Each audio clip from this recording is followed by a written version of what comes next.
In this Torah portion, Vayelech, we find Moshe Rabbeinu in the last day of his life. And the Torah portion begins, our Sidra begins, Vayelech Moshe, Moses went and spoke these things to all Israel. He said to them, Ben 120 shana anochi hayom.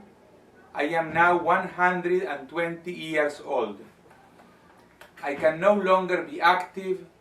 And then he shares with them some words of wisdom in the last day of his life. By the way, from the fact that Moshe Rabbeinu lived 120 years old, that is the source. This is the source for the custom to wish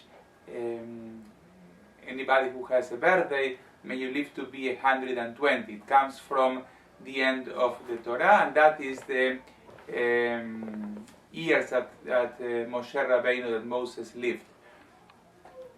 But what the rabbis understand here is that from the beginning of the Torah portion, Vayelech Moshe, and Moses went, they learn that Moses himself went. He left his tent, he left the place where he was.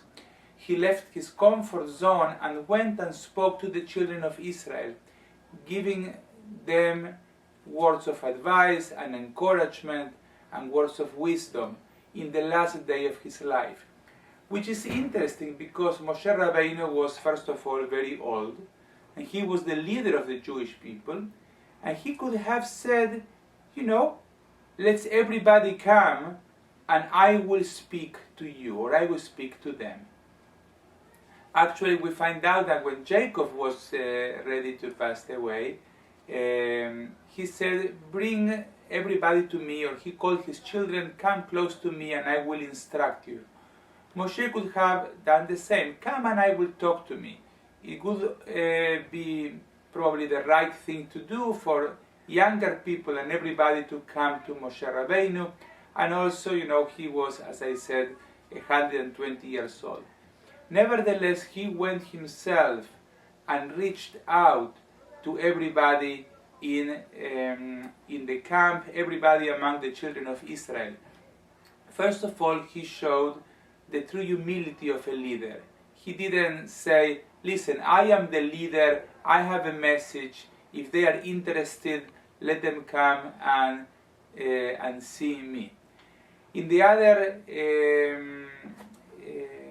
on the other side, he wasn't sure that everybody would be interested in coming to him. Sometimes we will think that we have a good idea, a good point, something good to share, and we think that it's enough for people just to, for us to have a good idea and for everybody to be interested in what we have to say.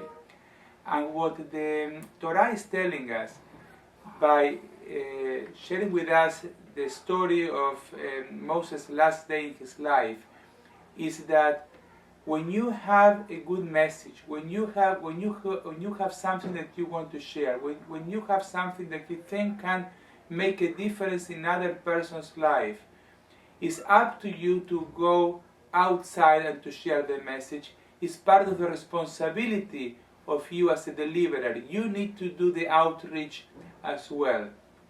And in order to outreach, you need to be humble. You need to understand that people might not be interested in your message the way you have it right now, and you need to build that interest. And the job is never done. You should not think, oh, I did it already last year, I did it 2 years ago, I already spoke to them at Mount Sinai when they received the Torah, I'm sure they remember.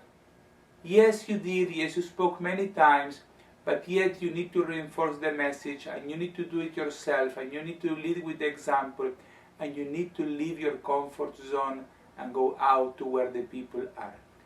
And this is something that I like to learn for myself as a leader of my congregation, and I like to encourage everybody who is in a position of leadership, or everybody who would like to be in a position of leadership, to understand that in order to make a difference, we need to leave our comfort zone, we need to leave our place, and we need to do the outreach where the people are. Shabbat Shalom, many blessings.